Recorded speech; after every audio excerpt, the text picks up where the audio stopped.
atatoka katika zama za mwisho mtu ambaye anatoka katika familia ya Bwana Mtume Muhammad sallallahu alayhi wa alihi wasallam, ambaye atakayeijaza ardhi uadilifu na usawa baada ya kuwa dunia itakuwa imeenea udhuluma pamoja na ukandamizaji. Ndugu zangu, tupo katika zama za mwisho, zama ambazo kama tunavyojionea dunia imejaa dhulma, dunia imejaa ukandamizaji, uonevu, wanyonge wanauliwa bila hatia, watu wananyanyasika, wanateswa duniani na ulimwenguni, na mifano hii tunaiona katika mataifa mbalimbali leo hii ulimwenguni.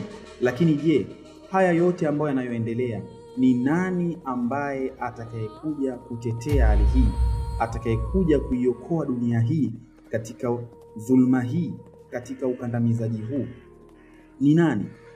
Tunaona katika kila dini leo hii wanaamini, mfano Wakristo wanaamini ya kwamba katika zama za mwisho atakuja mwokozi, mtetezi wa kuwanusuru watu na kuwaokoa watu, na wengine pia wanaita ni unyakuo wa kutoka katika dhulma na ukandamizaji. Hao ni Wakristo, ambaye si mwingine ambaye atakuwa ni Masih Isa ibn Maryam, ambao kwa wenzetu wanamuita Yesu. Lakini vile vile kwa upande wa Waislamu tunaamini pia huyo mtu ambaye anaitwa Masih Isa ibn Maryam alayhi salam pia atakuja katika zama za mwisho kuja kuwaokoa watu na fitna zitakazokuwa zimejitokeza kutoka kwa mataifa mbalimbali, lakini pamoja na Masihu Dajjal.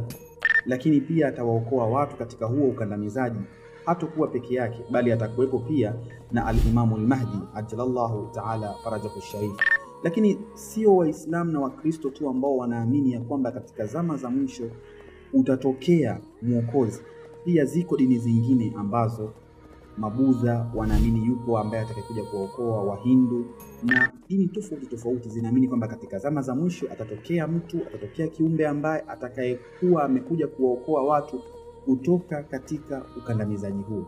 Lakini je, katika hawa wote ambao wanaamini katika itikadi hizi, ni nani ambaye yuko sahihi? Na huyo mtu ni yupi sahihi? Na je, mamlaka yake na kazi yake katika kudhihiri kwake zitakuwa ni zipi? Na je, katika zama hizi tulizokuwa nazo, je, ndio zile zama ambazo Mtume alizitabiri ya kwamba atatokea huyo mtu ambaye atakayekuja kuwaokoa watu kutoka katika dhulma na ukandamizaji baada ya kuwa imeenea duniani kote, na ambapo atakuja kuijaza ardhi hii uadilifu na amani? Je, mtu huyo ni nani? Fuatilia katika episodi inayofuatia. Wassalamu alaikum warahmatullahi wabarakatuh.